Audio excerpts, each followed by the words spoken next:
comme le fait de devenir maman, ou comme le fait aussi de comprendre que dans la vie, il y a pas que, tout n'est pas tout noir, tout blanc, il y a aussi un juste milieu. Et peut-être que le titre « Je veux que tu me montres », c'est ce qui signifie que simplement que j'ai mûri, j'ai grandi, que certaines choses sont... Il y a certaines concessions à faire aussi dans la vie, que ce soit dans notre vie professionnelle ou dans notre vie intime. Et je pense que dans mes chansons et dans les thèmes que j'aborde, on se rend compte de tout ça. Et en fond, aujourd'hui, avec la nouvelle vague d'artistes et femmes, justement, qui montent, on a Mama, Lobar et tout.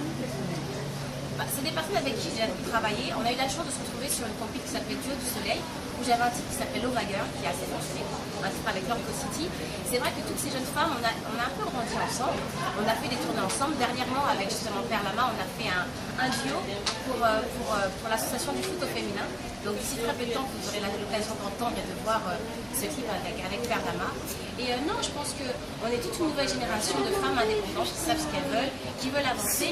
Et c'est pas parce qu'on fait le même métier qu'il y a forcément une rivalité. Bien au contraire, on arrive à faire beaucoup de choses ensemble. Je trouve ça plutôt sympathique. Là, dernièrement, j'ai fait un titre avec une artiste ici de Zouk qui s'appelle Tina. Donc non, il y a forcément, en tant que femme, on n'est déjà pas beaucoup de femmes, si on se tire dans les pattes, c'est pas bon.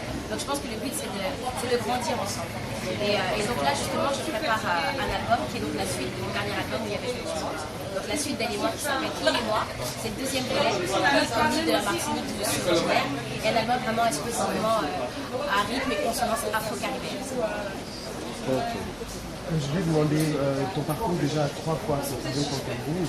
Est-ce qu'il y a des artistes camerounais que tu connais déjà ou bien avec lesquels tu fais travailler? Donc ce que je disais, c'est que je ne connais pas vraiment d'artistes. J'ai pas eu cette chance de rencontrer d'autres artistes camerounais, mais c'est avec grand plaisir. Regardez, j'ai fait un duo avec une artiste de Côte d'Ivoire. Moi, je suis vraiment ouverte aux propositions musicales, car pour moi, avant tout, la musique, c'est un échange, c'est un partage. Et dès qu'il y a le feeling qui passe, dès que la musique me plaît, moi, c'est toujours un grand plaisir de partager. Tu as dit demain, tu seras habillé par deux créateurs, un camerounais, un Camerounais, Gilles Touré. Mais la plupart du temps, quotidiennement, comment tu t'habilles? Est-ce que c'est, comment dire, quotidiennement dans la rue? Non, c'est clair que je ne vais pas dire Martial Taboulo dans la rue. S'il te plaît, s'il te plaît. Les créations sont beaucoup trop grandioses pour pouvoir marcher comme ça dans la rue avec. Donc non, je suis quelqu'un comme on dit, je m'habille street chic. C'est une appellation pour dire que je suis souvent en jean, mais avec ça je vais mélanger des choses très mode, très couture. Donc ce sera plus au niveau des chaussures qu'il y aura la petite touche, très créatrice, et puis au niveau des sacs aussi. Donc je suis très mode, peut-être trop. Ok.